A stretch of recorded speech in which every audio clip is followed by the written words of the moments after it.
manusia-manusia anu beragama Islam geus ipis. Henteu saling membantu kudu nama kapan?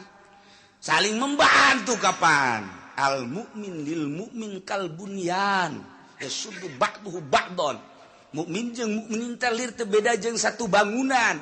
Satu sama lain nu hiji menguatkan nu lain deui. Kumaha si urang nyieun imah dimimiti pondasi kemudian langsung naik tihang di jero rumah. Kunaon kana balok terus ieu nguatan jeung balok makin gede makin kuat terus rancanganna sampai ka wuwungan dan lain sebagainya ya sudu ba'duhu ba'don aya nu ngarempeak hiji ngaguling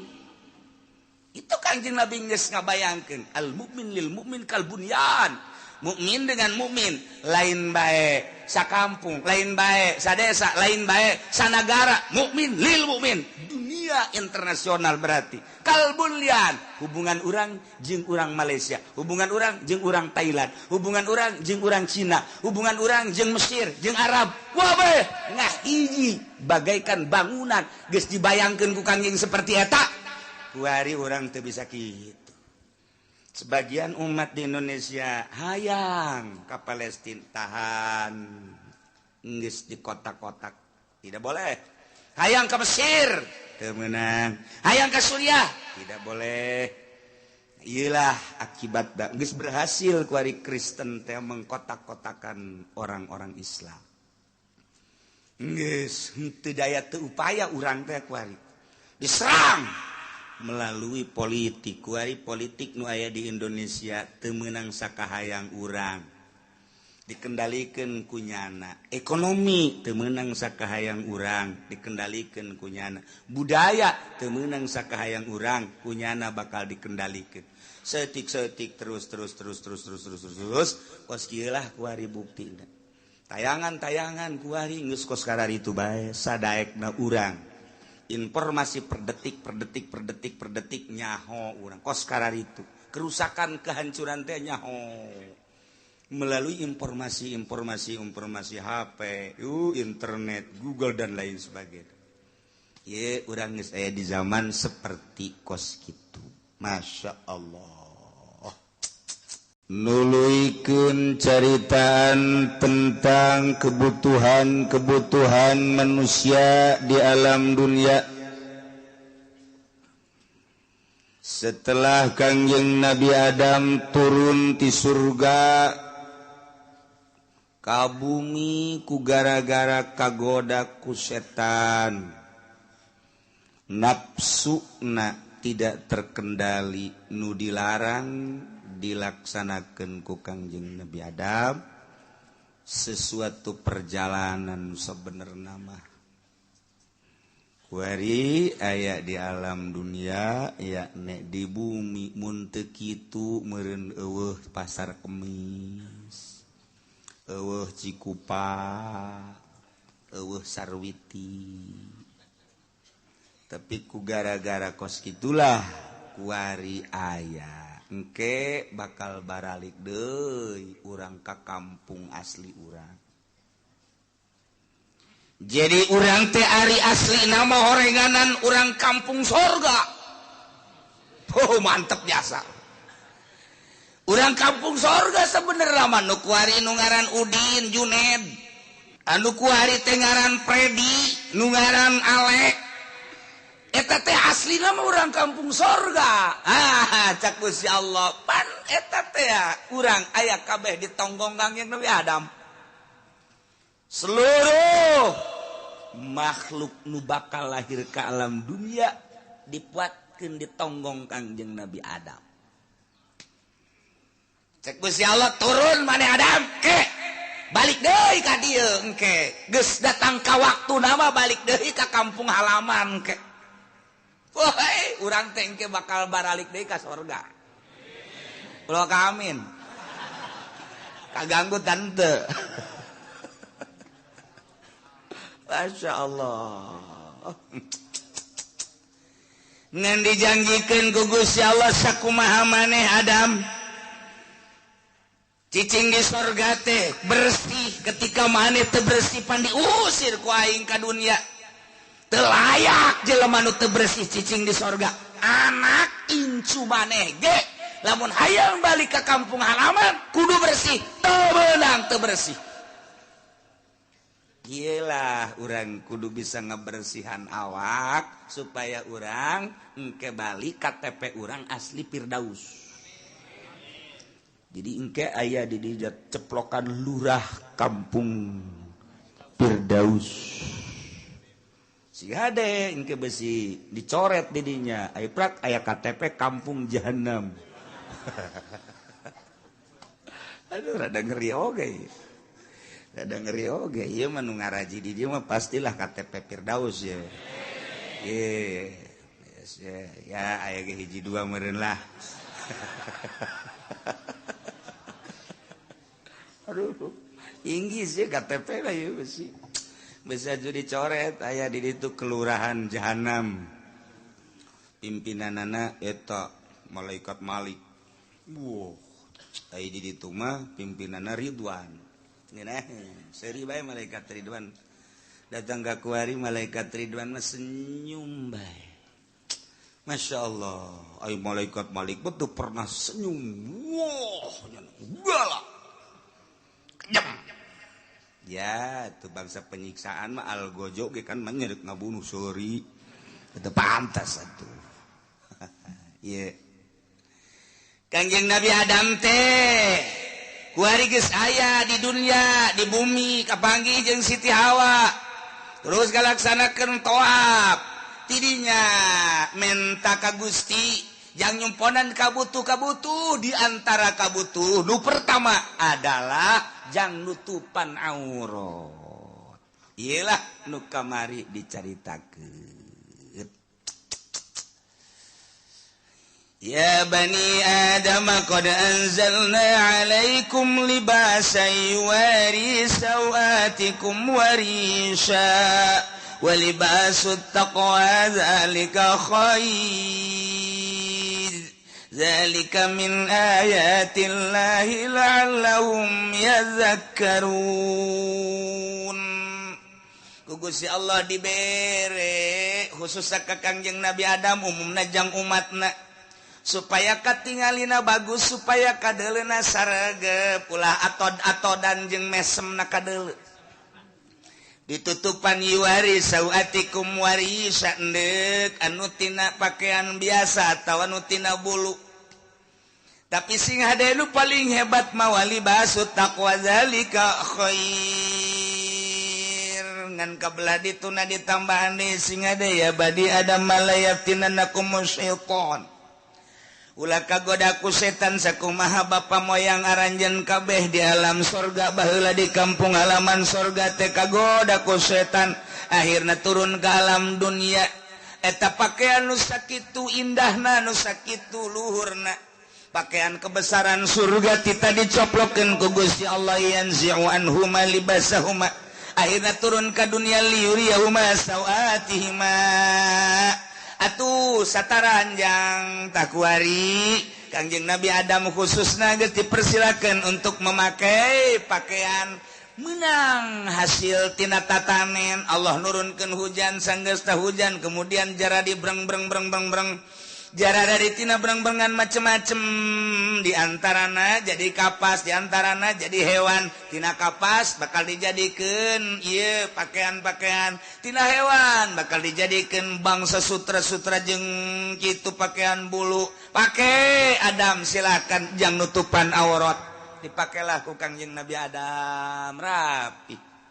Kangjeng Nabi Adam jeung Siti Hawa nu ditutupan teh kakaraget tibujal ka handap kaluhur can ditutup tibujal ka dengkul sakieu Kangjeng Nabi Adam tibujal ka di lamun Siti Hawa na make ti dieu kaluhur dikitukeun jang nutupan pinarepna supaya ulah ajreg-ajregan lamun leumpang kan nyana milu ancul-anculan ditutupan pinarep. Jadi ka dieu solendang disolendang. Kitulah mimitina Kangjeng Nabi Adam jeung Siti Hawa teh. Terus tobat Kangjeng Nabi Adam. Siti Hawa terus-terusan tobat. Ya, akhirnya dengan doa Rabbana zalamna anfusana wa illam taghfir lana wa tarhamna lanakunanna minal khasirin. Terimalah tobat Kangjeng Nabi Adam alaihi salam. Tuluy-tuluyan ti zaman Kangjeng Nabi Adam ka Kangjeng Nabi Idris, ti zaman Kangjeng Nabi Idris ka Kangjeng Nabi Nuh. Idinya turun-temurun terus ke Kangjeng Nabi Hud, Kangjeng Nabi Daud, Kangjeng Nabi Sulaiman, Kangjeng Nabi Musa, Kangjeng Nabi Harun, Kangjeng Nabi Zakaria, terus datang ke Kangjeng Nabi Isa alaihissalam, datang ke Kangjeng Nabi terakhir ialah Kangjeng Nabi Muhammad sallallahu alaihi wasallam. Jadi dicuk-curug ti luhurna terus kahandap hukum nukuari urang makwari di zaman Kangjeng Nabi urang ieu ayatna ieu. Ya bani Adam khudhu zinatakum inda kulli masjid. Ya bani Adam wahai turunan Adam, nukuari orang di zaman Kangjeng Nabi Muhammad sallallahu alaihi wasallam. Nu dihitung kuari teh nu berKTP teh jelema teh aya 6 miliar. Lamun jeung nu teu berKTP mah meureunnan bagi dua lantaran di Cikupa malobaan nu teu boga KTP dibandingkeun jeung nu boga KTP.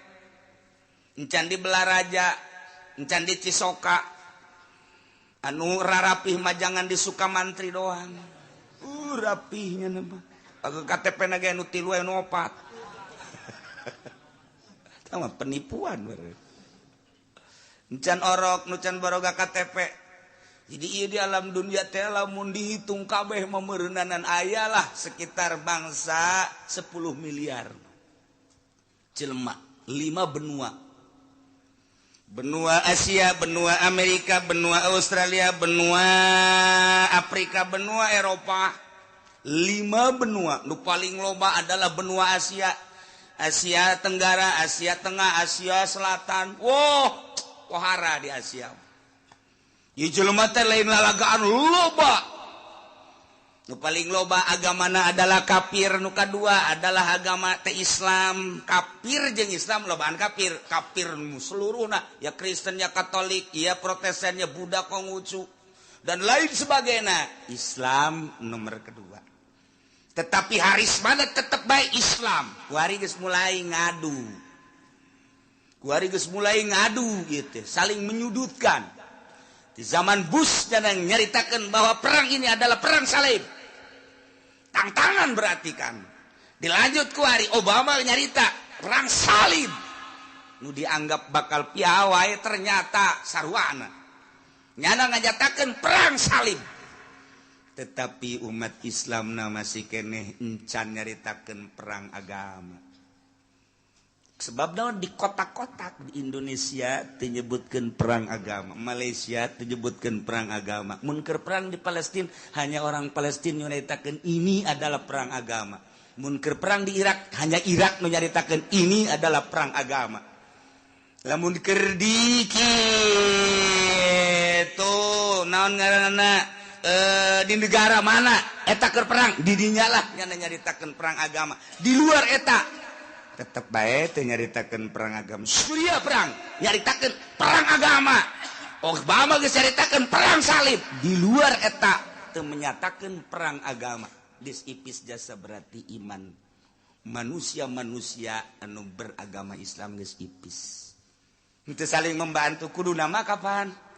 Saling membantu kapan? Al mukmin lil mukmin kal bunyan yasuddu ba'duhu ba'don. Mukmin jeung mukmin teh lir teu beda jeung satu bangunan. Satu sama lain nu hiji menguatkan nu lain deui. Kumaha si urang nyieun imah ti mimiti pondasi kemudian langsung naik tihang di jarumot. Oh, kunaon kana balok terus ieu nguatan jeung balok makin gede makin kuat.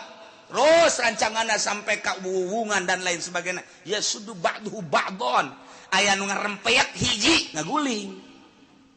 itu Kangjeng Nabi geus ngabayangkeun al mukmin lil mukmin kal bunyan mukmin dengan mukmin lain bae sakampung lain bae sadesa lain bae sanagara mukmin lil mukmin dunia internasional berarti kal bunyan hubungan urang jeung urang Malaysia hubungan urang jeung urang Thailand hubungan urang jeung urang Cina hubungan urang jeung Mesir jeung Arab wah bae ngah hiji bagaikan bangunan geus dibayangkeun ku Kangjeng seperti eta kuari urang teu bisa kitu. Sebagian umat di Indonesia hayang ke Palestina tahan geus di kotak-kotak tidak boleh hayang ke Mesir teu meunang hayang ke Suriah tidak boleh iyalah akibat geus berhasil ku ari Kristen teh mengkotak-kotakan orang-orang Islam geus teu daya teu upaya urang teh ku ari diserang melalui politik kuari politik nu aya di Indonesia teu meunang sakahayang urang dikendalikeun ku nyana ekonomi teu meunang sakahayang urang dikendalikeun ku nyana budaya teu meunang sakahayang urang ku nyana bakal dikendalikeun seutik-seutik terus kos kieu lah kuari buktina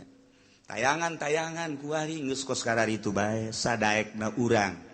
informasi per detik nyaho urang kos kararitu kerusakan kehancuran teh nyaho melalui informasi HP internet Google dan lain sebagainya ye urang geus aya di zaman seperti kos kitu Masya Allah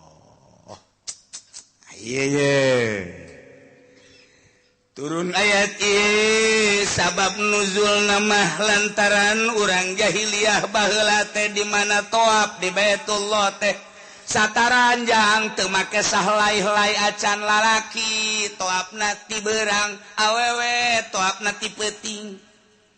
eueuh nu make pakaian sahelai-helai acan nya nama bebeneran sataranjang teh sataranjang bae lamun ditanya kunaon eta toab make sataranjang ceknya kapan toab teh ngaleungitkeun dosa geus sakumaha dosa urang dileungitkeun awak urang ge ulah make nanaon geus sataranjang ucutan tina dosa ucutan tina pakaian sataranjang teu kira-kira pan eta ibadah waduh lamun urang kuari ka masjid sataranjang lalaki jeung awewe mantep betah sana berenang teman Haji Fendi mah moal balik-balik di masjid bae. Kunaon atuh geus pokona malah pokona bae pokona. Tuh ieu. Asal-asal kos. Kangjeng Nabi Adam ge nyuhunkeun ka Gusti Allah pan tadi teh yuwaris sawatikum warisajang nutupan aurat atuh kunaon ari kaum jahiliyah teh geus kaluar tina aturan-aturanana toat teh lalaki jeung awewe teh sataranjang sanajan berang lalaki peting awewe teh kali eta geus teu puguh aturan majar maneh cek manehanana ieu teh aturan ti Gusti Allah kos kieu teh kami teh moal daek toab moal daek kami ibadah lamun teu make aturan ti Gusti Allah la natupu pisya biasaina asainallah pihak kami mah moal daek toab make pakaian-pakaian anu nyulayan ka Gusti Allah nu dianggap maksiat ka Gusti Allah kulantaran kos kitu kami ngabersihan dosa sakumaha ngabersihan dosa supaya dosa ucutan kitu keneh pakaian ge teu dipake ku kami mah ieu aturan Allah nang aturan Allah ti mana kos kitu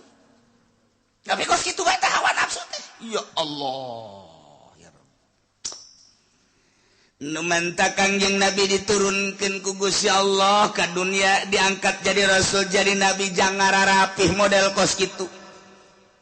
tuh nu nyembah ka patung tuh nu nyembah ka batu tuh anu ngaku ibadah majar teh ti Gusti Allah toab sataranjang Muhammad benerkeun kumaneh tuh anu zina tanpa make akad-akadan nikah tuh nu muamalah sakahayang manehanana teu make aturan-aturan ilahi Muhammad benerkeun lain lalagan Kangjeng Nabi turun ke alam dunia titah ngalempang-lempeng ke nukos kararit urang mah kuari urang neuleuh tagog urang Arab neuleuh watak urang Arab ngomong urang Arab ditangga benerkeun urang Arab wah teu sanggup urang ngadenge omongna bae ge di pasar sakitu wah luar biasa lamun geus ngomong kapan urang Arab mah dengekeun ku urang-urang Arab haram teu jauh kaler kidul neuleuh tagog watak urang ditangga benerkeun urang Arab teu sanggup bae kajen kumaha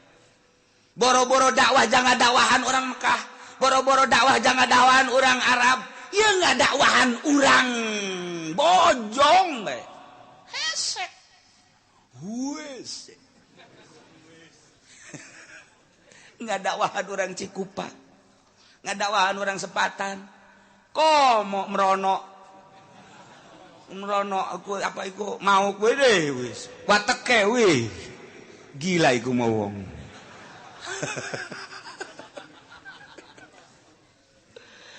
aduh cacalatona ge ora paham kita mah ge atuh iya merono-merono merene-merene premen ya waduh naon permen saya urang aja urang kita ngadawahan orang Cirebon kita ngadawahan tuh coba orang Banten anu sakitu bugalana ngomong pan kumaha ngaing ya dikadek dia ngaing ye pan orang ngomong kos kitu na kumaha eta barangan bae sia dikadek ngaing sia dia wah geus kita ngadawahan itu orang Garut Pamongpeuk luar biasa bangga aja urang kita ngadawahan itu tuh orang Madura wah ngomong nage pan kos kitu wah di sana tanah Tuhan di sini tanah Tuhan semuanya tanah Tuhan udah nggak boleh ada yang ngaku orang Madura eta ceknya nama di itu tanah Allah di tanah aing pokoknya nama ieu mah tanah Allah bae geus ulah sering ganggu aing mah cicing di dieu blon teh coba eta atunya nama menclek bae cicing bae di dieu tambah deui si elai eta tita di dakwahan baru bararangga jasa ngan ai sa Indonesia kene mah talorah urang untuk lah taruhlah untuk keneh ngadawahan orang lembur orang ngadawahan orang Banten sakumaha nurut jeung teu nurut mah sabodo ngan mesti keneh bisa ngadawahan orang Cirebon tapi lamun geus ditah ngadawahan orang Mekah anu kos kitu tah wawatekanana peuh wahara jasa nu mata Kangjeng Nabi diturunkeun henteu di Cikupa henteu di Cikupa lah cek ku si Allah Cikupa mah epes teu kudu Muhammad tah teu kudu cukup tah ku si Junaid ge teu kudu tah mah teu diturunkeun di Cirebon kecil Cirebon mah tapi diturunkeun ada di Mekah beuh jelema nu radikal luar biasa tokoh anu sangat biadab Abu Jahal turunkeun di dinya beuh Kanjeng Nabi ngahareupan Abu Jahal ngomongna ge urang geus teu kira-kira pan Abu Jahal ditambah ku Abu Lahab ditambah ku Abu Sufyan aya keneh masih abu-abu eta Kanjeng Nabi turun tapi tenang wae Kanjeng Nabi iya Allah aya Muhammad benerkeun tuh nu nyembah ka kayu Muhammad benerkeun tuh nu nyembah ka patung benerkeun tuh nu nyembah ka batu benerkeun tuh nu nyembah ka makhluk benerkeun tuh nu nyembah ka dunia benerkeun tuh nu nyembah ka jabatan benerkeun tuh nu nyembah ka derajat benerkeun tuh nu nyembah ka mangsa tetek banget hiji bejakeun Allah teh hiji Allahul ladzi khalaqas samawati wal ard bejakeun dakwah Kangjeng Nabi ieu tah sapopoena oh Muhammad deuleu kumaneh itu nyingsat awewe mah make pakaianna nyingsat urang Arab teh baheula make pakaianna nyingsat lamun awewe teh kan sok make ampok-ampok doang terus lalaki kitu keneh jadi narerted ka luhur kadeuleu ping-pingna bujal kadeuleu kos Mesir kan gitu teh uih kadaruluan kabeh Muhammad bejakeun itu tuh ulah kos kitu tuh make aturan-aturan muamalah na kitu kene ulah bangsa nu gagah jadi menang nu kuat jadi dahsyat nu lemah makin lemah kuari aya aturan muamalah bereskeun Masya Allah Kangjeng Nabi titah ngaberesan nu kos karari kuari manu patali heula kana pakaian tah orang jahiliyah teh di mana-mana toab teh sataranjang Muhammad benerkeun coba ge ayatna Ya bani Adam khudhu zinatakum inda kulli masjid. Turunan Adam khudhu cokot ku aranjeun, jieun ku aranjeun, pake ku aranjeun zinatakum pakaian-pakaian aranjeun kabeh. Zinah mah hiji hal, nu dimaksud nama libas berarti ieu teh majaz.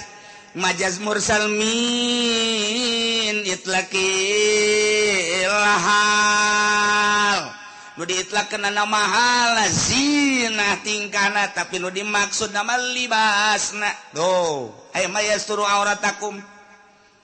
inda kulli masjidil masjid makan tempat tapi nu dimaksud mah ieu teh salat jadi min itlaqil mahal wa iratil hal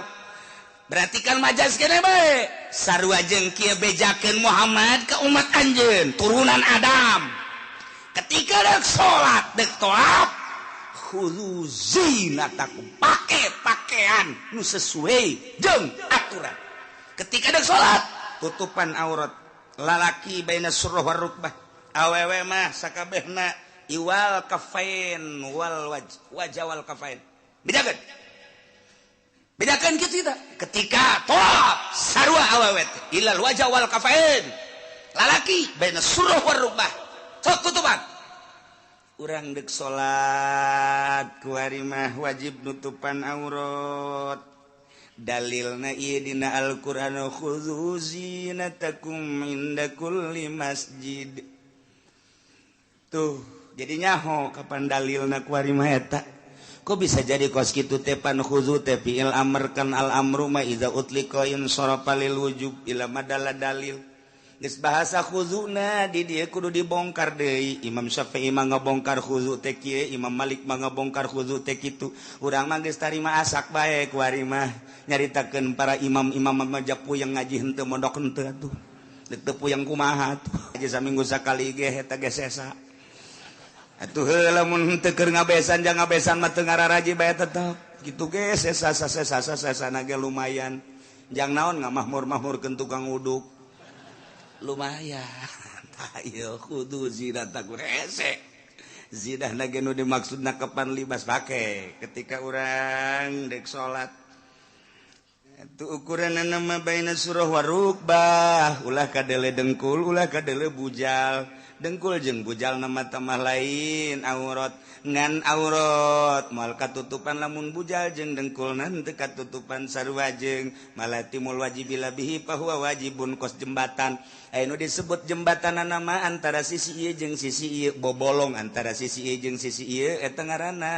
jembatan ngan moal bisa nempel teh jembatan di bobolong lamun teu ngalah ka dieu jadi kudu ngalah ka dieu jang nempelkeun jembatan kitu ge urang nu disebut aurat mah ieu adalah ti bujal ka handap ti dengkul ka luhur ai bujal jeung dengkul nama tu lain aurat ngan eta samping eta baju neuk diteuneun di mana lamun teu ditaekeun ka bujal tuh kasukeun kana maleti mul wajib bila bipoja cak batur hese teh ngaji kos kitu eta geus laku hese mah mondok teu naon teh tuh mana kos kitu tah gaji teh hese tuh geus ieu carita asakna khudzu zinatakum inda kulli masjid ketika deuk salat pake eta teh lamun nu boga mah lamun nu boga mah tambahan ku adab-adaban eta teh ngan sakadar jang kawajibanana hungkul ditambahan make kasunahanana adab-adaban mata Kangjeng Nabi malamun dek salat teh make jubahnya nama make komis nu rapi di samping make baju gamis di jerona make sirwal make calana sanggeus teh make calana make jubah komis ngaranna kemudian Kangjeng Nabi mah make amamah udeng-udeng di dieu di samping amamah ditambahan deui ku irtida di dieu gagah keur makasep Kangjeng Nabi teh ditambahan ku adab-adaban anu luar biasa urang neuleuh Kangjeng Nabi seperti kitu wah masyaallah entek cek Kangjeng Nabi malam ya tamam fa huwa syaitanun sajelema nu teu make udeng-udeng eta adalah sarua jeung setan geus urang lamun hayang hese-hese teh neuleuh setan ieu bae nu dihareup ngan sok aya nu salah kaprah jadi kiai teh kumaha ari deuk ceramah make udang-udang ari arek ngariung make udang-udang ari deuk salat kunaon make rinso kieu penceramah kos gitu. Nah nu rapi adab-adaban tegep jadina urang kada sunah teh kitu adab Allahu akbar kadeuleuna ge saregep. Padahal majang lalaki mau masalah make hiji samping doang ge. Samping dikaluhurkeun ka dieu rada dikaluhurkeun ka beuteung geus bae kahandap katutupan geus teu kudu make kaos, teu kudu make sorban, teu kudu make kopiah jadi bae kos kitu. Salat kos kitu, cenah ieu mah jadi imam saja jadi imam masalah. Masalah jadi satarannya kaluhur masalah. Anggaplah di Cirebon lah. Kesultanan Cirebon. Masalah. Ngan teu boga adab. Geus make adab nu rapi. Malah kabelah dia nama diatur ku Kangjeng Nabi nu bagus mah hiji pakaianna namun aya manu putih. Nomor kaduana nu bersih ka hiji nomor kadua nu putih. Lamun eueuh nu putih nu polos. Lamun teu boga kakarak make nu aya gambar-gambaran kebeneran di dinyana make batik aya semar. Di sisina aya gareng aya cepot. Begitu orang sholat di tukangannya nah atuh nu kabayang Asep Sunaria.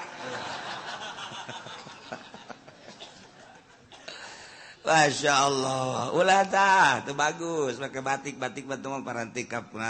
kantor batik anu hajat batik ieu sholat mah nu naon ngaranna putih mun aya nu polos rapi. Khudhu zinatakum inda kulli masjid. Nalika orang salat berarti make pakaian nutupan aurat wajibna tambahna sunnah. Jadi berarti di dieu teh lain bae sakadar nitah make jang nutupan aurat kulantaran di dieu ditambahan ku adab-adaban. Ditambahan ku hadis Kangjeng Nabi ku ayana sakitu berarti orang disupri titah nutupan aurat di samping nutupan aurat teh kudu ditambahan ku adab-adaban anu rapi. Nu mentak aya sahabatna ros ka Kangjeng Rasul. Cek eta sahabat teh ya Rasulullah atuh urang make jeung rapih-rapih sagala rupa lah sapira di alam dunia. Ja Gusti teh sok nyaritakeun kitu geus bae meureunan teh kudu rapi-rapi. Cek Kangjeng Nabi teh innallaha jamilun yuhibbul jamal. Sanjana Gusti Allah teh maha elok, maha bagus yuhibbul jamal. Resep kanu elok-elok jeung resep kanu jamal-jamal. Disupri urang teh Kangjeng Nabi biasa sok ngaca. Abeh rapi kadeleuna ngan ngacana ulah mohokeun bersyukur ka Gusti Allah. Kena cilaka ngaca teh jang bersyukur urang dek Jumat sing hade kumis besing ke di dieu aya keneh tulang lah pan bahaya kana mun aya tulangnya na ungas ingus bae ceknya teh bau asin amat orang tulang pan di dieu tah masarua jeung jawara teh ya jawara anu sok galak teh ajunya dahar barang dahar sorangan bae jakeur ngambek meureunanan. Didinya teh jada jeung tembang ai prak teh tulang tembang di dieu nyelap dina kumis-kumis pan sok gede tai sakieu. Jawara tuh ngaranna ge. Kur ngambek bae. Begitu dek nginum nyana lek hanyir buah dibualangkeun deui. Nyokot di gelas hanyir deui. Buah geus 12. Kakareknya na ngomong ka pamajikanna sia goblok. Bisa kukumbah acan. Belas buah hanyir kabeh. Kak ngaca kak ngaca coba tangan ke gelasan bersih kali ya kak ngaca emang kunaon eta tulang di kumis di kumis jadi batak ge lamun deuk salat Jumat ieu kacaan heula daung beusi aya anu nempel di kumis engke pan bodoh hanas aing marah cenah geus beak salosin teh gelas mantak ge ka atuh panyakit dibawa ku sorangan tuh masarua bae jeung tukang bas neangan potlot bus kakaler kaki dul bus hese jasa Korenganan ditendun di biwir tolol dah pegang bas biasanya kan di dia ya biasanya ya di kopeahnya nate ya kan ngenahan ya suka di mana itu mah teh ditendun di biwir jadi nyono neangan ka dieu ka ditu neangan ka dieu ka ditu mana cek ieu ka mana mus mamarahan bae rimas geus dibalang-balangkeun cak babaturan neangan naon patlot aya teh di bibir jahe teu bareres aya anu pohoan kos itu aya nu poho tambah aya jelema namu sanggeusna namu beres terus nyana pamit sanggeusna pamit pan ngaroko ye ngaroko teu neula di asbak kadinya terarasannya na karenganan digadiekeun aja nyana kana nya kesapatu beres pakai sepatu rok nu di asbak teh dicokot dia punya jadi dua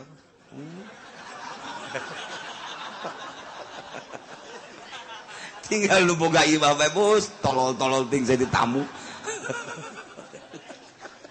karok-karok lain dibawa cek aduh ampun jelema limperan teh kos gitu nah iya ngaca biasa nu rapih sok deuk kumaha ge bersyukur ka Gusti Allah Subhanahu wa ta'ala Imam Syafi'i lamun deuk Jumat lamun deuk ngajar make bajuna hiji di jero kadua komis katilu jubah tilu rangka kitu keneh make amamah make sorban make irtida jadi gagah kadeleuna teh dek mutus hukum teh dalilna ieu kana khudzu zinatakum inda kulli masjid. Nah gitulah di samping khususna nutupan aurat secara wajib tambahan adab-adabanana dalilna ieu malamun nu teu boga lamun nu teu boga mah saaya-aya bae kabeneran teu boga sama sakali ieu mah teu boga sataranjang eueuh masalah salat sataranjang ngan ulah berjamaah sorangan salat teh sorangan di kamar Allahu akbar sorangan antara sataranjang ieu masalah teu boga jadi lain berarti teu boga jang nutupan aurat eureun salat teu bisa tetep salat boga orang pakaian pakai teu boga sebogana teu boga sama sekali samping teu boga calana teu boga sataranjang bogana ngan seukur ampok-ampok dong make ampok-ampok bae geus beres Allah di zaman Kangjeng Nabi ngan seukur aya samping hiji doang dipakailah ku lalaki berjamaah jeung Kangjeng Nabi bahkan sok ditalikeun ka dieu ka luhur kos urang keur leutik da tapi gak ada tadi gitu. Nah sebab kurang Arab mah yang praktis bae Bang Sunang abeh henteu ieu jadi teu make calana teu make naon ieu bae samping ka dieu geus awewe kan salat tadi tukang gitu kan begitu ruku kan awewe ka dieu tararangga Kangjeng Nabi mah pan aya panonna pan di tukang dihareup Kangjeng Nabi mah Kangjeng Nabi mah nu di dieu aya panon di tukang ge aya panonan ngan nu di dieu teu kaciri ku urang henteu katingali padahal aya panonan nu mata Kangjeng Nabi mah ningali di tukang biqalpihi ka amami ruyatin sabatat wala yura asbaulin jadi tukang Kangjeng Nabi mah sarua jeung hareup biqalpihi ka amamin sarua jeung hareup lamun dibuktikan aya panonan Kangjeng Nabi di dieu nu mata aya nu macem-macem di tukang teh katingali. Nah, begitu Kangjeng Nabi sholat berjamaah, jeung para sahabat awewe di tukang. Balas ruku kan mingsat. Awewe kana dia. Kok mah sujud tak sujud ka deuleu. Jadi awewe teh betah. Di tukang lantaran ya eta lah neuleububuahan. Kangjeng Nabi pada sholat langsung teu wiridan deui langsung ceramah. Para jamaah sadayana lantaran memang kaayaan urang darurat kuari urusan pakaian maka berjamaah mah dilanjut cuman wayahna ulah wakahudang awewe lamun lalaki canangtung cekangin kalau mun lalaki geus nangtung kakarak awewe hudang kitu keneh engke tina sujud ulah waka awewe hudang lamun lalaki can nangtung eta awewe sing tarawel kabeh apa baturanana kanyawannya urang kanyawannya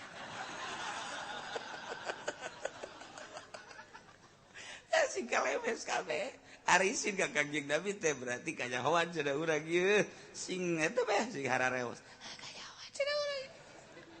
kanyawan Kangjeng Nabi seri emang teh kanyawan bae ku kanyawan boro-boro baheula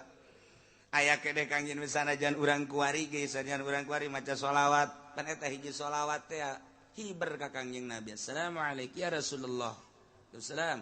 abdi sholawat tisaha timang anu urang mana urang anu cak Kangjeng Nabi kok bau ka ambeuna ye oh iya mah sholawat pendopo hampura oh paingan ieu mah aya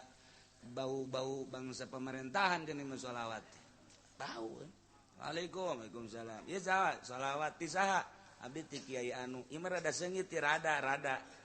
oh nanya ieu mah sholawat ti loka pendopo nya oh paingan beja assalamualaikum salam sholawat ti saha wih emang seungit amat ke cak Kangjeng Nabi kula kaditu kakalayangan Kangjeng Nabi neuleuh emang kumaha gitu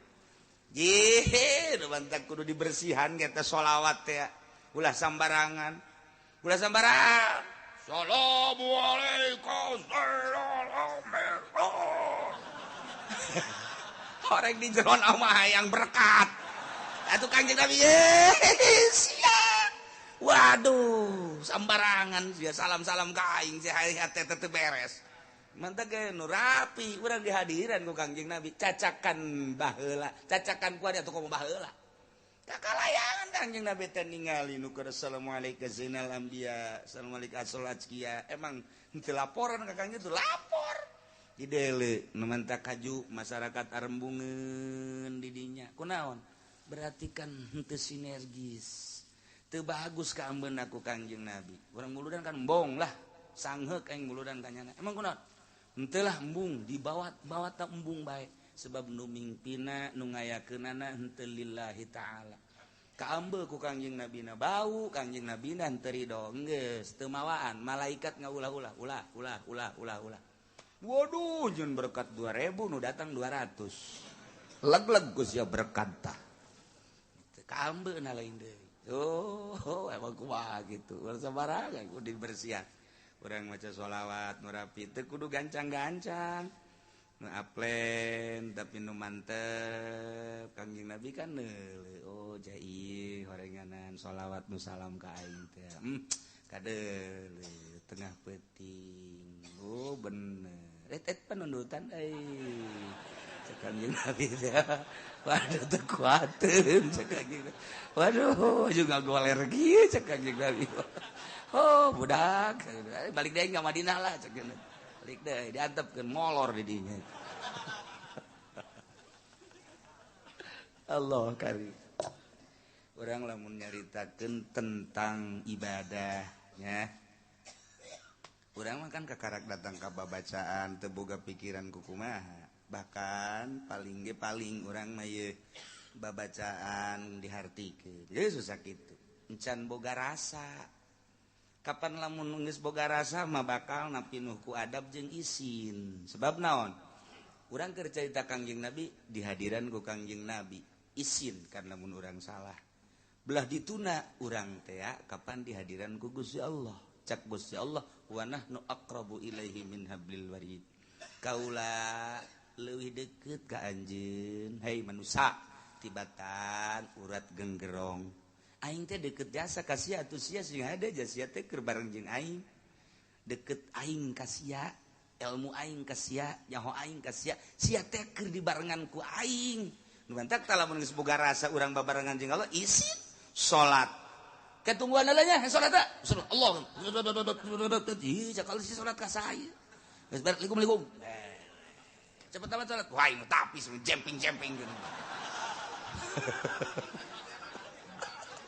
sakjana mah enduro meureun Masya Allah teh teu boga ka isi cak Allah dek ka mana tah sih ya Allah tapi lamun boga rasa isin ka Gusti Allah dideuleukeun dikanyahokeun numarentana Allah nunitana Allah akur teh jeung aturan Allah izin amat hinangtung na kiai akur teh jeung aturan Allah ruku aing akur teh jeung aturan Allah boga rasa aing teh deukeut jeung Allah didelekeun ku Allah sok sieun salah makin ka ditu makin adab makin inggis makin lempan tuh kan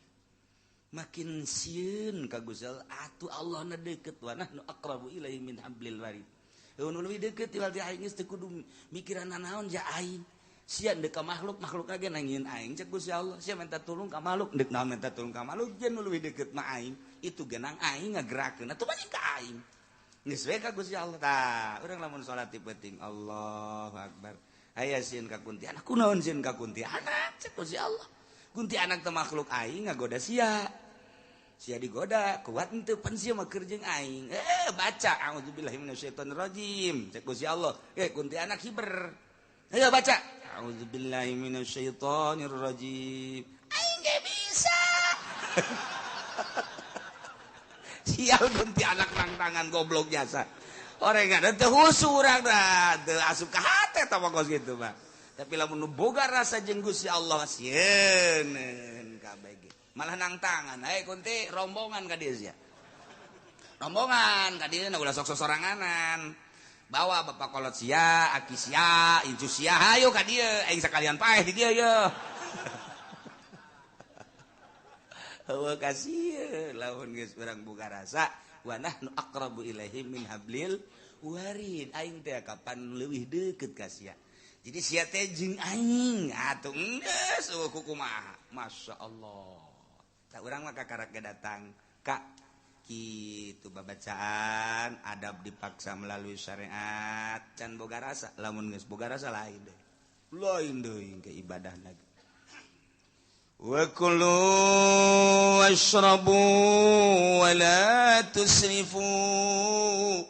innahu la yuhibbul musrifin wallahu a'lamu bimaradi bejakeun Muhammad wa kulu sok dalahar maraneh kabeh wasrobu sok ngararinum maraneh kabeh masitum sakahayang anjeun sakumaha nu geus diatur ieu dahareun anu halal inuman anu halal sok dahar nu halal nginum nu halal wala tusrifu cuman ulah leuleuwih lantaran innahu la yuhibbul musrifin sanjana Gusti Allah mah teu resepen kanu leuleuwih dititah lamun tadi khudzu zinatakum khudzu'na fil amr maedakeun kana wajib jang nutupan aurat kabla dituna mah sunah adab-adaban tapi di dieu mah kulu wasrabu aya amr teh di dieu mamar lil ibahah sakadar menang doang eta ngabedakeun antara nu tadi khudzu zinatakum inda kulli masjid amr jeung ieu wa kulu wasrabu wala tusrifu amr keneh tapi penggunaan amrna lain deui nu itu wajib nu ieu mangan ibahah tah jangan lempengkeunana kumaha eta nu hese tuh pasti hese mondok teu ngajem teu teh hese kumaha jangan dengekeun ge gadengen riweuh eta tapi bongkareun nu kos itu Masya Allah sedengkeun kapan di dieu teh aya huruf atap di dituna khudzu zinatakum inda kulli masjid kadila aya huruf atap wa kulu washrabu wa la tusrifu eta huruf atap teh huruf penghubung antara kalimah nu ieu jeung kalimah nu itu dihubungkeun ku huruf atap ngaranna huruf atap penghubung eta teh aya nu mutlaq jami dan lain sebagainya kok bisa jadi beda nu tadi mah kapan jadi wajib nu ieu mah kok jadi ibahah ieu lah nu koleng Masya Allah jukuna tuh batin saya tuh kudu ibadah saya puyang nama kos itu mah eta mah kudu nurun-nurunkeun kitab janggotan emang aya kitab janggotan jelema make janggotan tuh kitab deui sarua ese ya cerita saya ngaji bela silakan dahar silakan minum sakayang anjeun asal halal. Jadi dititah dahar jeung nginum teh dititah ku Gusti Allah. lantaran memang geus jadi adat kekuatan manusia teh ku Gusti Allah geus dibagi-bagi aya nu kekuatan dahar jeung nginumna teh kuat samingguan sakali dahar saminggu aya nu kuat 5 poin sakali dahar 5 poin aya nu kuat 3 poin sakali dahar 3 poin aya nu kuat sapoe sapetingan sakali dahar aya nu kuat sakali dahar genep jam kudu dahar deui jadi sapoe sapeting 4 kali dahar ulah disengsarikeun ulah nu kuat nang Allah nu teu kuat nang Allah tinggal orang kembali ke diri orang aing sapoe sabaraha kali daharna nya balik ke diri orang oh aing mah kumaha manggihna bae manggih isuk-isuk uduk sikat berang saeutik aya sangus sikat deui aya deui nu mau berkat sikat deui aya deui nu ngariung kasorekeun sikat deui aya deui anak mawakeun sikat tah mah teu reureun dahar burung kulu wasrobu jadi ulah nyeungsarikeun kanu sok dahar loba dahar lantaran di dieuna ge dijelaskeun wa kulu wasrobu nu ulah sote wala tusrifu ulah leuleui berbagai ulama nyaritakeun tentang wala tusrifu artina ulah leuleui teh hiji leuwih teuing datang ka kamangkaraan cara Raja Namrud dahar kudu ngeunah bae beres dahar wow nyana susurian ke nyana KWC dicolok deui utah ke istirahat sakedeung dahar deui wow geus susurian ke meunang bangsa saparapat jam 20 menit colok deui jadi hayang dahar bae blon eta pangeran Raja Namrud teh jadi ngaku pangeran nah kos kitulah Raja Namrud ieu Isrop ngaran atawa Isrop teh hukum mustahil ngadahar sakumaha kahayang urang ieu hayang caplok hat aya seubeuh na seubeuh ngan sakumaha kahayang diturutkeun eta ge Isrop sarua bae kuduna kumaha sederhana bagi tilu cak Kangjeng Nabi di awak urang kokosong beteng teh bagi tilu sasulus jang dahar sasulu seperti lu deui jang cai seperti lu deui jang napas tah lamun urang bisa kos kitu awak teger bae awak sehat bae bagi tilu ye awak ye beteng seperti lu jang dahar seperti lu jang cai seperti lu kosongkeun urang mah kok kosong datang ka katakan malah mah dahar teh baru budak turun heula digejlug usah kumaha karunggoni bae leuwih teh eta mah kulu washrabu wala tusrifu lamun urang nyaritakeun sejarah Syekh Maulana Hasanuddin teh manehanana ieu 3 bulan sakali daharna pertama datang ka Banten sabulan sakali pamajikanna saminggu sakali daharna eta nyana nyindiran ka pamajikan deuk iraha ibadahna sia mah atuh saminggu sakali dahar bae deuk iraha ibadahna eta saminggu sakali ge basi disindiran keneh bae ambo atuh pamajikan urang mah teu bisa ngomong kumaha ibadahan ngan dahar malulu saminggu sakali disindiran mikir pamajikanana naiklah sebulan sekali kulantaran naik sebulan sekali Maulana Hasanuddin 3 bulan sekali Masya Allah kari nyindiran deui dikira ibadahna teh sebulan sekali make dahar oh cak pamajikanana kumaha ieu hara ujung-ujungna Syekh Maulana Hasanuddin mah 6 bulan sekali daharna turutan ku sia jengker sia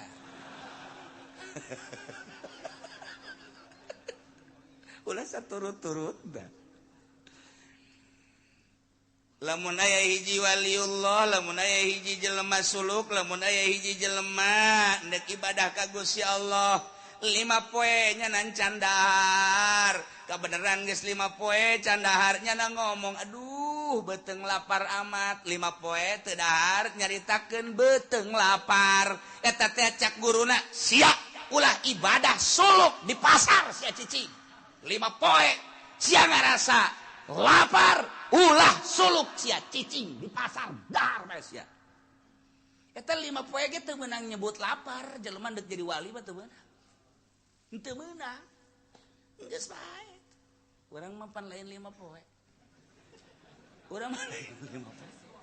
isuk-isuk ngaji ngadahar uduk 2 piring jeung endog 5 sagegede kieu pohara kan eureun ngaji geus kieu deui bae padahal sia nyeri lapar aing 5 poe jelema ibadah ka Allah 5 poe nyebut lapar gas ulah diteruskeun sia ibadah cak guruna ulah diteruskeun cicing di pasar dagang sia kos kitu mah Masya Allah Gusti Allah karim Sayyidina Umar nyekelan beteng kieu 2 poe candahar kabeneran kapanggih jeung Sidina Abu Bakar Siddiq Sidina Abu Bakar Siddiq nanya ka Sidina Umar aya naon mun minta tulung cek kana kunaon ieu beteng geus diganjel cenah ku batu emang kunaon 2 poe teh dahar kula masih 3 poe oh geus 3 poe kunaon iya tuh itu izin Sidina Umar kieu we itu lah cek teh geus 3 poe geus pararias kapanggih jeung Sidina Ali sugan aya dahar kitu kunaon teh dele tuh diganjel ku batu sabaraha poe tah Umar 2 ieu 3 kula geus 4 poe geus atuh urang bebeja ka Kangjeng sugan di Kangjeng mah aya ayo datang ka Kangjeng seuri bae Kangjeng geus dibukakeun ku Kangjeng batu di dieu teh batu kula geus saminggu teu dahar cak Kangjeng mah geus baralik bae sia Masya Allah karim kos lalagaan tapi memang kos gitulah perjalanan ahli Allah Gusti Allah nu agung ai urang mah pan lain kitu urang mah sia gede amat beteng ustaz dahar alhamdulillah ya rabbil alamin eta di kantong ieu ge bekal alhamdulillah aya bebekalan di dieu naon atuh lontong aya roti aya bacang aya masyaallah wahara amat ai itu tuh tas itu ge sarua itu mah bangsa roti-roti kering budak sabulaneun moal seep batur mah 2 3 4 saminggu Kangjeng Nabi teu dahar ari ieu mah bebekalan jang saminggueun ge liwat pan jauh jasa tah urang jeung nyana ai hayang ka sorgana mah akur perjalanan anu jauh aduh Gusti Allah sakararisi sararisi lamun nyaritakeun tentang para wali aya anu sabulan teu dahar setengah bulan teu dahar saminggu teu dahar geus lumrah nu sapoe sapeuting mah teu dahar teh lumrah jasa tah mah tapi Sufyan Tsauri mah Tuan Syekh Abdul Qadir nyaritakeun dina kitu Fathur Rabbani nya nama daharna gembul Sufyan Tsauri mah gembul nya nama daharna malah mun aya tamu mah kumaha dahar wah gembul jasa beurang dahar ke sore dahar deui tapi ketika salatna ibadahna eueuh nu tanding mun geus salat bae ceurik terus-terusan salat ceurik eureun subuh kitu bae eta mah daharna gembul beurangna isuk dahar beurang dahar sore dahar deui tapi lamun geus salat ceurik dadak cek Tuan Syekh Abdul Qadir ulah dituturkeun daharna ku sia nu ngaran Sufyan Tsauri mah tah tuturkeun ibadahna ku sia ai daharna ku sia katuturkeun ai salat aja urang mah pan babagi atuh dahar-daharna katuturkeun kiai itu siapa odo urang nu babarina bae nuturkeun teh kasimpulanna nama nu jelas mah urang ulah ujub urang ulah suuzon ka batur endek dahar bae endek biasa bae endek eta mah urusanna urusan kebiasaan nu penting ibadah ta'alluqna qalbu ka Gusti Allah nah nu mantak aya kiai teu naek-naek lantaran ka batur Sunda ibadah di mana dahar malulu nyana sebenarnya lantaran puasa bae aing geus 12 tahun puasa bae cek nyana dahar aing masa comot mana bisa aja mah dahar bae bisa ka Allah ujub moal naik-naik tak urang asa ngeunah kos kieu urang beuki dahar pan asa kahatean gitu maksudna emang sia mah tolol ieu sebenarnya mah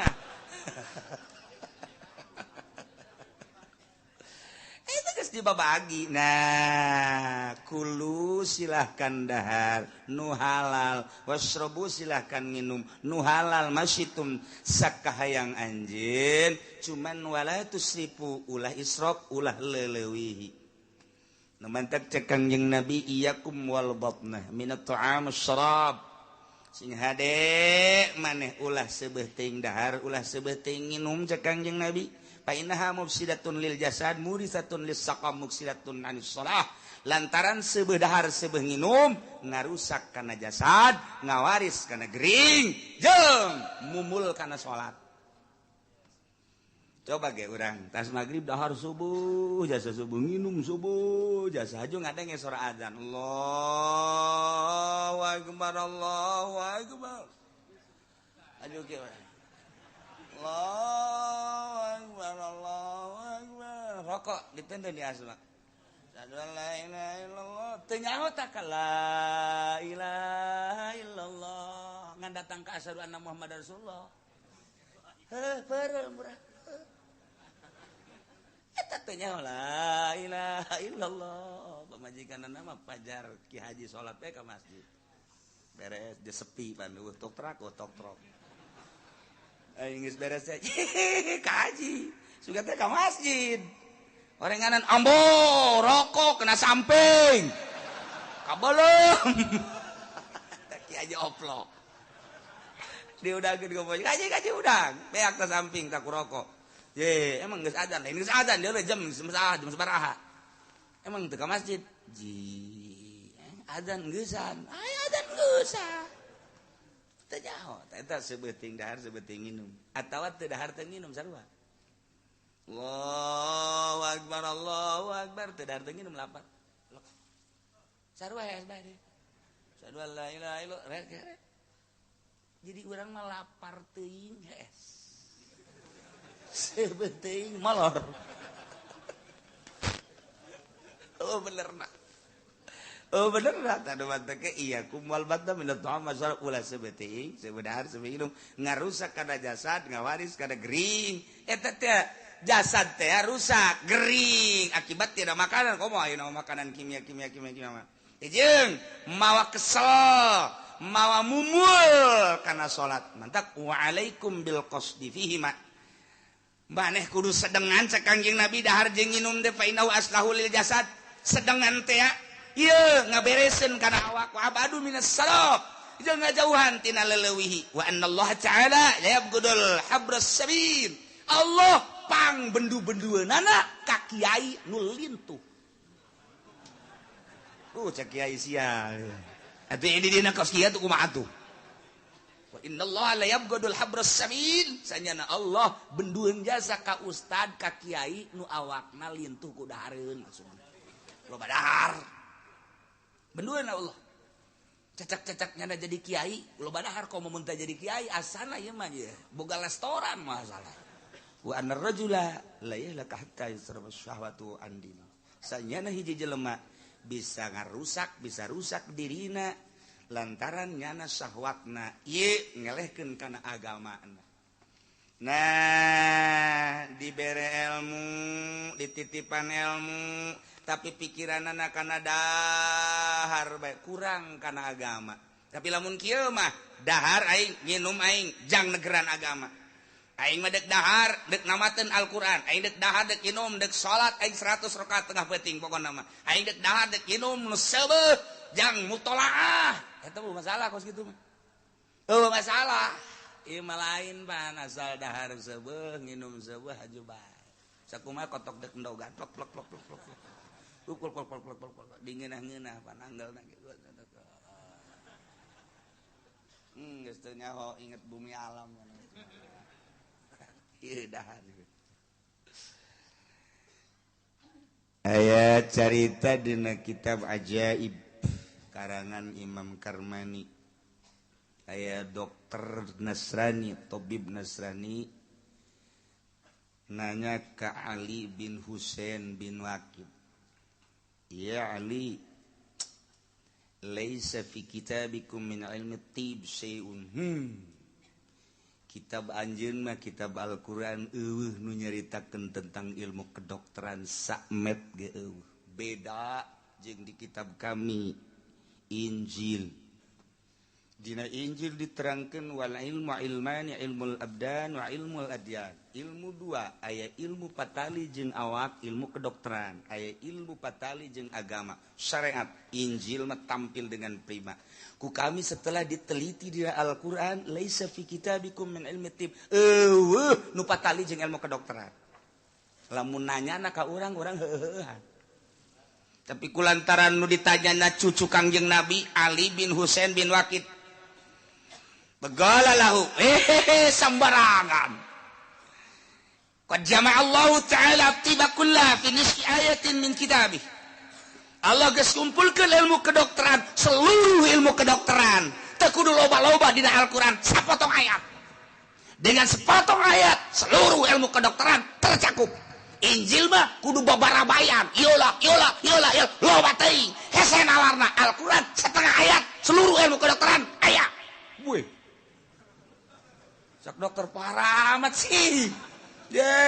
Quran mah tampil dengan prima teu kudu ayat-ayatan cara Injil, sapotong ayat. Gua cek tabib Nasrani, cek dokter Wamahia, coba mana ayatna? Baca kunyana. Wa kulu washrabu wa la tusrifu innahu la yuhibbul musrifin. Sok dalahar maraneh kabeh untuk menjadikan kekuatan awak lain ilmu kedokteran sinaon. Wasrabu inum kumaneh minuman-minuman anu halal tapi wala tusrifu ulah loba teuing lantaran lamun loba teuing cek ilmu kedokteran ieu teh bakal nutupan kana pernapasan. Nah nu mantap kudu disedengan bae dahar seperti lu minum seperti lu ieu lolongkrang seperti lu lamun kos kitu nuturkeun Al-Qur'an seluruh manusia di alam dunia bakal sehat. Kurang kumaha ilmu kedokteran wih jaheuh jageuna teh. Ulah main-main dengan Al-Quran mah. Masya Allah. Cek eta dokter Nasrani wala yusiu min rasulikum syai'un pitib. Ternyata nyaritakeun tentang awak patali jeung ilmu kedokteran. Mana nu nyaritakeun tentang ilmu kedokteran? Eta mangan patali jeung dahareun patali jeung inumeun eueuh nu nyaritakeun tentang patali ilmu kedokteran. Cek Ali bin Husain qad jama'a Rasulullah sallallahu alaihi wasallam atiba fil al-fadhi nasirah dengan bahasa nu saeutik dicokot tina kulu wasrabu wala tusrifu timbullah ucapan Kangjeng Nabi wa magia naon ucapan Kangjeng Nabi cek Kangjeng Nabi al-maidah baitud da wal himyah rasul lidain wa atikul badanin ma'awadah. Cukup dengan sakitu itulah ilmu kedokteran menang nyokot tina kulu wasrabu wala tusrifu. Artina kumaha cenah eta? Ngaji dong. Wah, payah teh dokter. Al-Maidah baitud da. Kadut, ieu kadut beuteung tempat penyakit. Wal himyah ra'su kulli dawain. Pantang ieu adalah sumber daripada obat. Wa atikullah badanin bere kumaneh awak ma awat tahu. Naon nu geus kabiasaan ka awak ngeunahna mana? Silakan. Etalah jang ukuran kesehatan. Lantaran awak manusia dibagi ku Gusti Allah beda-beda. Darahna aya darah A, aya darah B, aya darah O, aya darah OTM. Macam-macam. Liwat teuing teh ilmu kedokteran. Beda-beda kekuatanna, kadar berpikirna lain-lain, kadar awakna lain-lain, suhuna beda-beda. Aya nu akur di tempat panas, aya nu akur di tempat dingin, aya nu akur di tempat sedang. Jelema aya nu betah dina daerah tropis, aya nu betah di daerah panas, aya nu betah di daerah dingin. Sakumaha hewan, onta hayangna di nu panas bae. Ketika dibawa ka nu tiis, nyana ngomong, "Tidak betah saya." Mantak otak nu aya di Bogor, nu aya di Taman Safari, eta teh kekuatanna paling genep bulan dibawa deui ka Arab, ganti deui. nyana geus ngomong bae waduh teu betah cak nyana balikeun deui kula ka Arab teu betah nyana lintuh dibawa ti ditu ti Arab ka dieu wah ditonton ku urang Indonesia gede amat genep bulan koru bawa deui aya numbungan jasa di negeri anu tiris hayang dinu panas bae model onta aya nu hayang dinu tis bae dibawa ka nu panas mun kebo pernah pan kebo dibawa ka Mekah ka ditu atuh jajar etean aduh cak nyana ujang gupak aing waduh teu betah moal mangi kebo di Mekah ka jeung kumaha ge moal mangi ujang gupak cak nyana aing oh sejasa teu betaheun nya nama betahna di Cikupa lo jang gupak lo bacaknya di Cikupa di Bojong eta tah manusia ge sarua jeung hewan ku ayeuna sakitu kieu ku ari mah dahar ulah lo bating lantaran ieu kadut baitudda coba ku ari pantangan naon anu henteu akur jeung diri sorangan urang boga rarasaan eta mah pokona kembalikeun ka awak masing-masing ati kula badanin ma'awatah sakumaha awak sorangan nu ngarasakeun dokter mah hanya mere jalan doang Kangjeng Nabi mere jalan nu ngarasakeun urang kembali ka urang nu mantak cek Imam Ghazali di tafsiran ti dieu singa deun teh ngajaga awak lain cek dokter ngajaga awak lain cek sasa cak urang sorangan urang nginum akur henteu sih mun urang nginum cai tiis sanajan Kangjeng Nabi nganjurkeun make cai tiis aya teu akur ulah akur henteu sih nginum cai panas lamun memang akur sanajan diulah-ulah aya akur mah nginum bae akur henteu sih ente lamun ngadahar daging hayam atah teu akur sebab akur jeung ucing ulah akur asak mah akur apa salah daging embe akur teu ka diri urang awak urang akur dahar teu akur ulah daging sapi akur teu ka urang akur teu akur ulah daging munding kitu keneh akur teu akur ulah lauk perlaukan urang lamun ngadahar lagut oh ieu mah kakap teu akur ulah akur sek asal walatus ribu ieu cumi akur teu jeung awak urang aing mah asal ngadahar cumi bae alergi atuh ulah nyiksa awak sia ai akur mah los tapi walatus ribu kitu keneh hurang aing mah lamun ngadahar hurang nu gede henteu nanaon nu leutik teh nanaon atuh aku teh sia mah kigarana tuh manis ditafsir gede jeung leutik segala ngalam bedana gitu urang anu gede mah ngeunah saknya ada tuh mahal tah mah akur atuh los tah tapi lamun teh akur atuh ulah nah contona urang kamari keur nyaba ka Yordania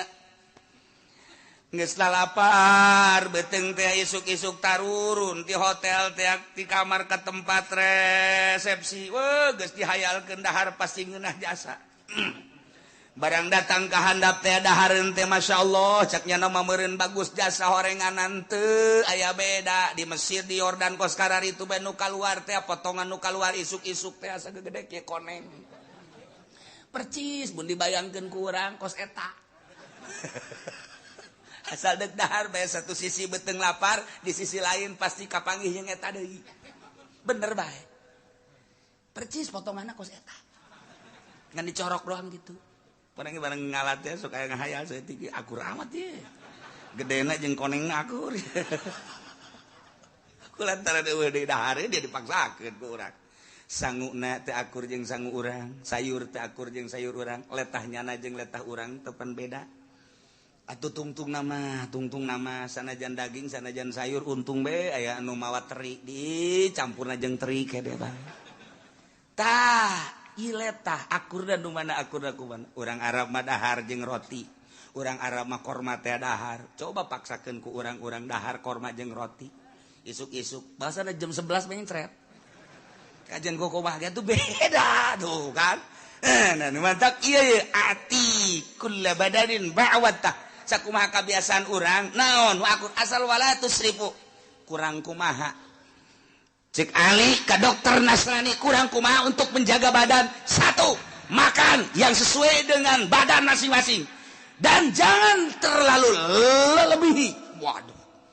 yang kedua adalah pakai pantangan kalau memang di situ gak akur dengan pedas pantangilah pedas Kalau memang di situ tidak akur dengan daging kambing, pantang daging kambing. Pantang. Numantak di riadohan. Urang deka Allah mah make riado make pantang. Seluruhna pantang. Kabeh, ieu hampang awak teh. Lamun akur, nu teu akur mah dahar bae sih. Ulah keur zaman baheula keur ngora dongeng seetik. Riado di Cirebon jeung babaturan. Dibere sangguna ngan sakieu doang kan. Hiji sakcomot doang magrib sacomot aya nu geus ngurandang ka sumur teh geus teu kuat kulama kuat bae eta babaturan 10-an kageteun ente mah cenah kuat amat aing alhamdulillah pokona ku Allah mah masing-masing dibere kekuatan geus ulah hese nyana ngurandang nimba ge geus teu kuat teh nimba ku kula ipang nimba ke musan mang 3 poe 4 poe 5 poe saminggu teh ente mah cenah kuat atuh dibere dibagi-bagi ku Gusti atuh lain kok bangunna ceng haram iya tuh masalah geus skala luar tah saminggu 20 hiji poe 40 poe geus skala luar mau sehat bae pan geus baliknya mah karuru kula henteu nyana mah kuru tinggal tulang doang 40 poe kula henteu sehat bari nungguan mobil aya ente pancen pan sehat amat tuh aing mah dahar sih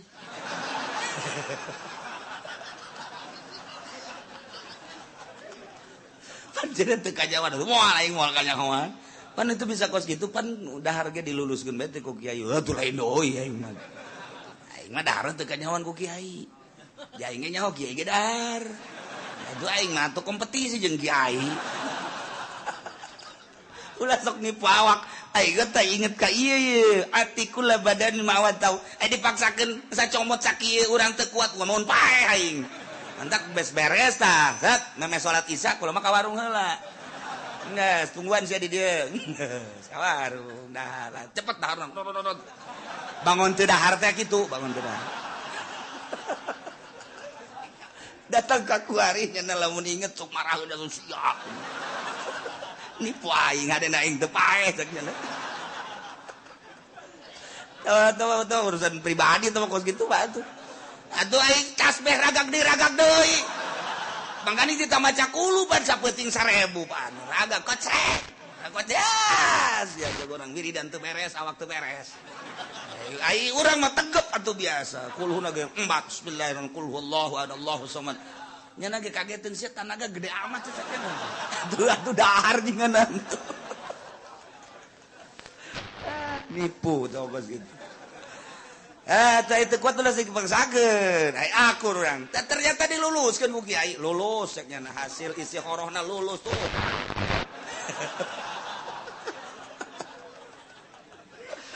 Masya Allah dalalakun gerengora itu kos gitu lulus biasa nyana mah nyana anu daharna sacomot anu teu lulus duaan orang Bandung teu lulus ieu mah tulus anu kudu ulangan itu ya nya teu dahar nya teu lulus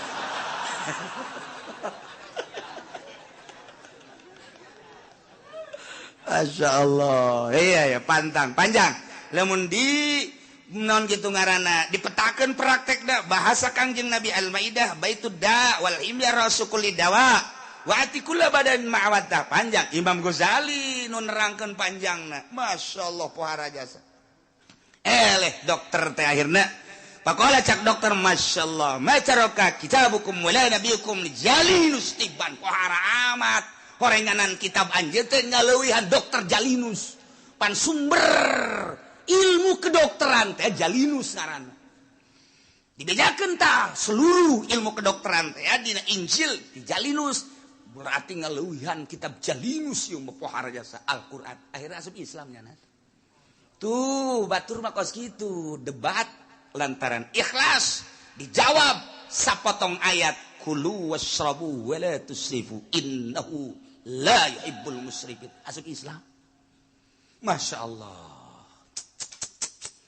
Qul man harrama zinatallahi allati akhraja li'ibadihi wat-thayyibat